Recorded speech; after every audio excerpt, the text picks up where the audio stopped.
James Lynch here for MMA News. Always great talking to my next guest. It is Stephen Wonderboy Thompson, who we now know is going to be fighting Geoff Neal coming up here at UFC Fight Night, the co-main event. Stephen, how's it going, man? Feeling good, my friend. Ready to get back in the octagon for the fans.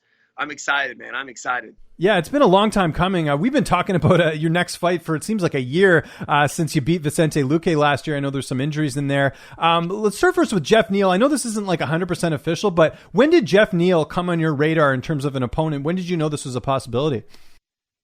Well, I mean, he's defeated, especially after he fought Mike Perry last December. And I know he's had some issues as well. Been sick. I'm not really sure his whole exactly what happened, but I know he was sick. So he's been out for a year. So have I, pretty much. So it kind of works together. I know he's ranked fairly higher than me, but I'm just looking to get a fight, man, and get back out there and, knock the cobwebs off a little bit, because I have been out with some injuries. And, of course, the whole COVID thing happened, and, it kind of slowed everything down, especially training, especially with our business here in Simpsonville. So it was kind of difficult for me to go and fight. But yeah, man, he's tough. I know he's like on a 5-fight winning streak, I believe, and finishing some dudes. Great striker, good boxer.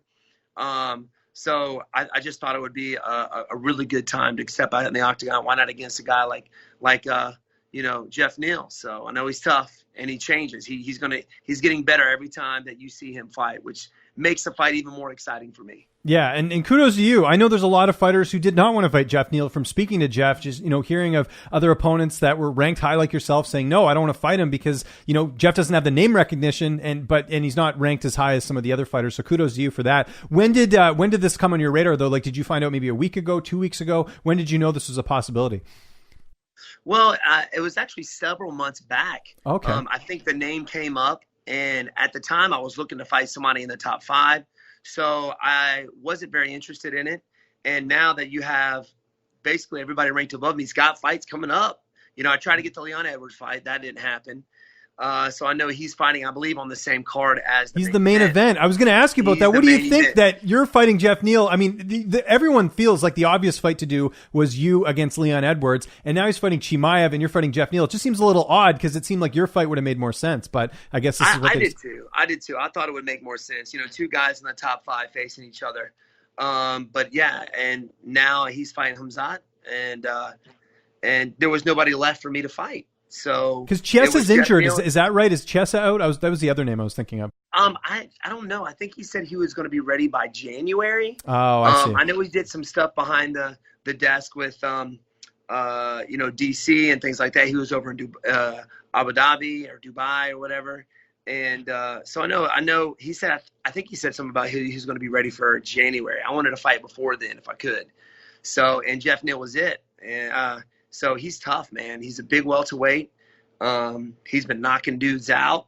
So, which I'm not afraid of. I've been knocked out before. It wasn't that bad. Right. So if that's the way to go, I'd rather get knocked out than get beat up for 3 5-minute rounds, Yeah.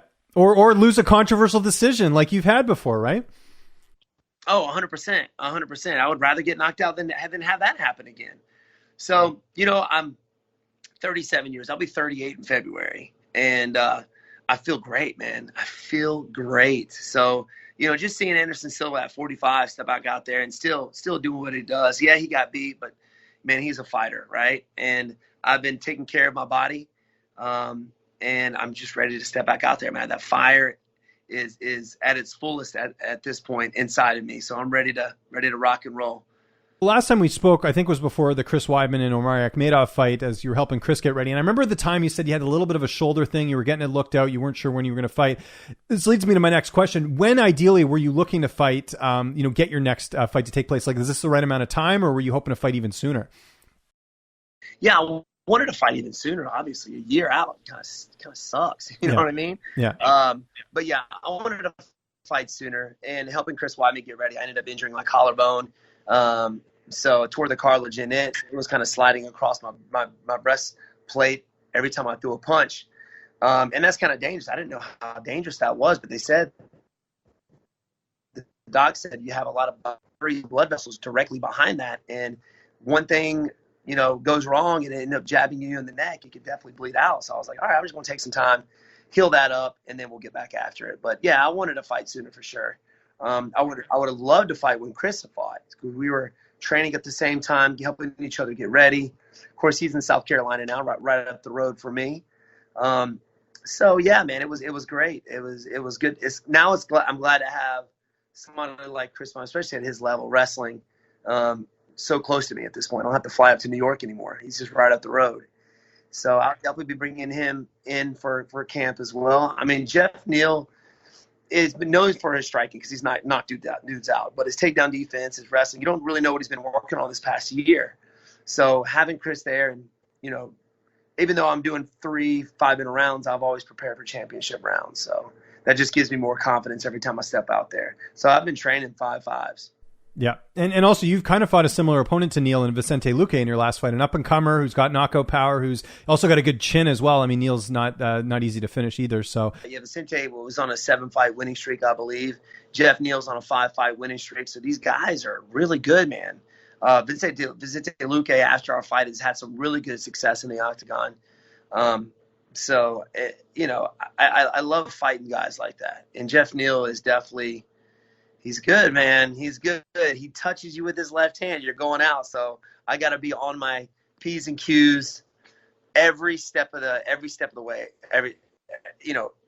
the way out there. So, I gotta watch what I'm doing. I gotta be prepared. And, yeah, man, I'm just ready to rock. And the last sort of question, just sort of leading into this fight, we talked about Leon Edwards. Were there any serious talks about you actually fighting him? Because what is interesting is you guys have the same management, so I imagine that could have been interesting.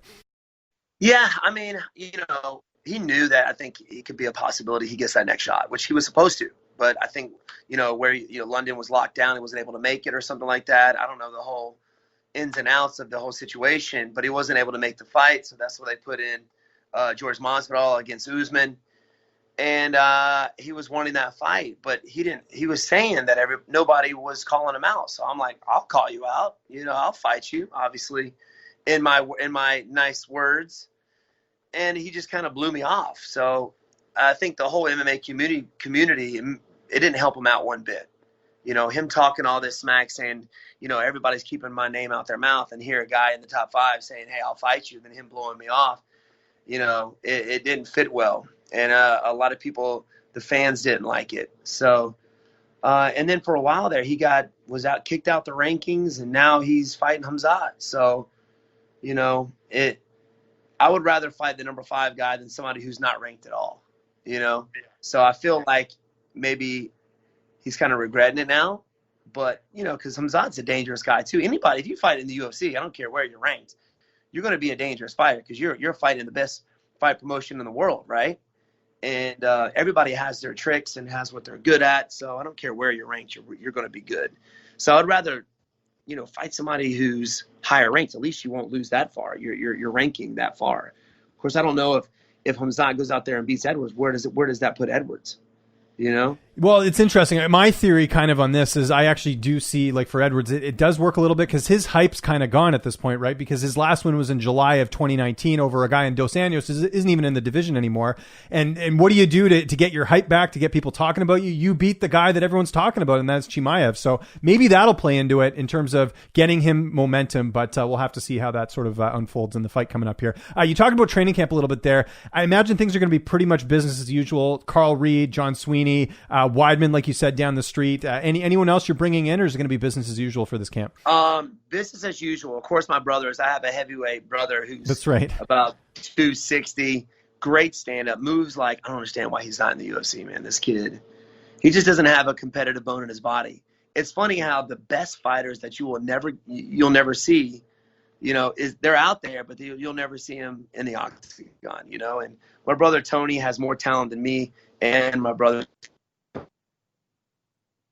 but he just doesn't have football. He's a big athlete, but I use him as a sparring partner as well. He's got the power. He's got this speed. And my brother, he's very high level striking as well. So along with everybody else, I'm bringing in some really good guys, smart guys who I know will take care of me while I'm out there and not do anything stupid. And that's you kind of have my set guys, and they've helped me out. And from day one. Sometimes when you start bringing guys in that you don't really know when injuries start happening, because you don't know what their vibe is and how hard they go. You know what I mean? We go pretty good, but we also watch out for each other. So having, Carl Reed, high-level wrestler, good striking as well. My man John Sweeney, who fights at 135, but he hits as hard as a 205er. This kid, it's ridiculous. So I got my guys coming in, business as usual, building that cardio up. Just got done doing a session with my pops, and man, already feeling on point. I know we're 6 weeks, 7 weeks out, and I'm already feeling in great shape. Excellent. That sounds good. I imagine the weight cut's going well when you've been off for a year and you're, your age. I know it can be a little bit tougher. Yeah, actually, my weight's good. I'm like, 190. Stayed around there. Most 170s walk around a lot bigger than that. 190, feeling strong though. I'm out there grappling with 205ers, 230s, two guys who are 230 pounds, 240 pounds, and feeling strong. So it's just because I'm walking on lighter doesn't mean I'm weaker, And a lot of people think that when they don't walk around at the, over 200 pounds, I feel like they may think that they're losing strength. But my strength and conditioning coach, Josh Reynolds, has got me on point. 190 right now, and I don't want to start losing too much weight too soon. I want to stay around here for the next 2 or 3 weeks and then start cutting down from there. Excellent. How's this fight playing out coming up here for UFC Fight Night? Oh, man. Well, I'm always prepared for 3 5-minute round fight, like war, But I think it's going to be, without giving too much away, I think it's a great fight for me. I really do think it's a great fight. And on top of that, it's a great fight for Geoff Neal, because if he beats me, that puts him in the top 5. So it makes sense why he would want to take this fight. But that said, I think, I've proved myself against a fighter like him, against Vicente Luque. I can take a hit. I still can take a hit and keep on coming forward. Still evolving, still getting better. You may see some grappling in me this fight, not because I think that Geoff Neal has better striking. It's just that I'm really working on being a more of a well-rounded fighter instead of just the striking. Of course, everybody, that's what they want to see. I'm going to give them that, but you never know. I've been working on my grappling as well and my wrestling.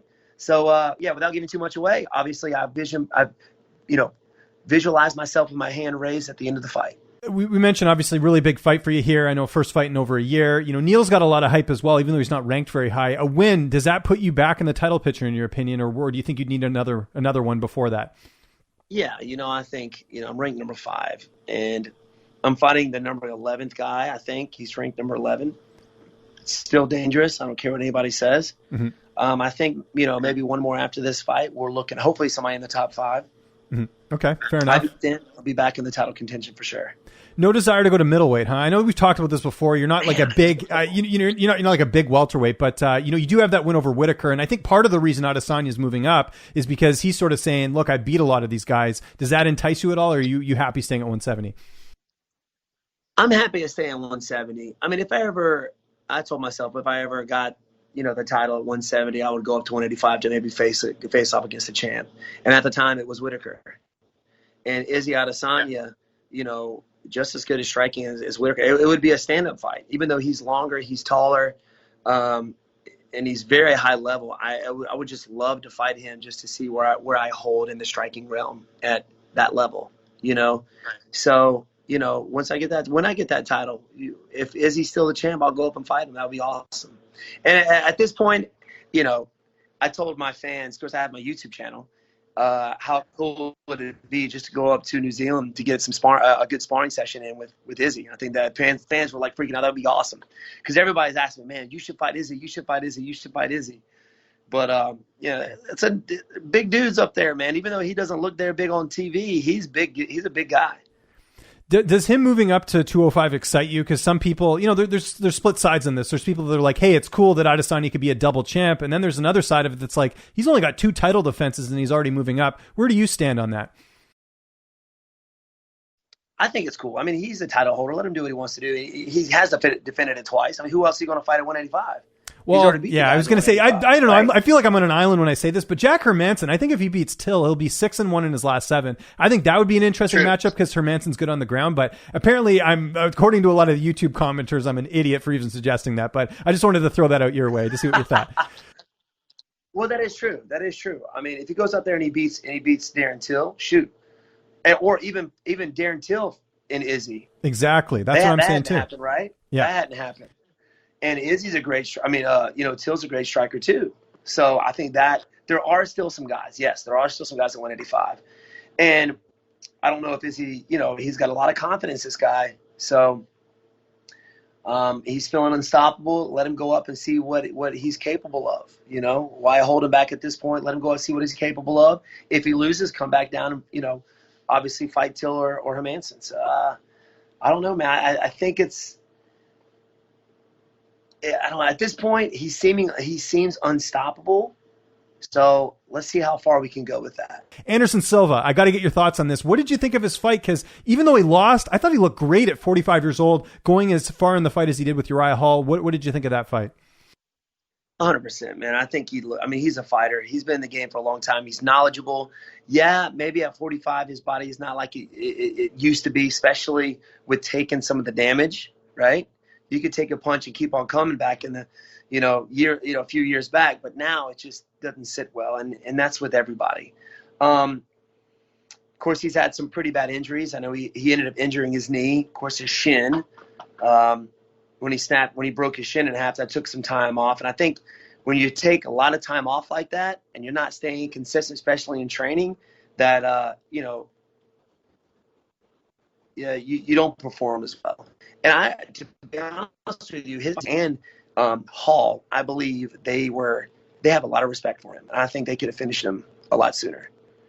I just think that Izzy and Uriah Hall has a lot of respect. And I felt like I try to put myself in their shoes too, coming up in the MMA world and him being one of my idols and actually having to spar with him. I got to spar with Anderson Silva. It's like, I don't think I would have the heart to do that as well. I don't think I could do it. I think I would just fight him to where I, win by decision or something. I would have a hard time finishing, somebody, the GOAT, as Anderson Silva. Should Silva retire? Do you think it's time, or because he actually looked okay, but then also you don't want to risk him, turning into like a Chuck Liddell where he's getting knocked out in every fight?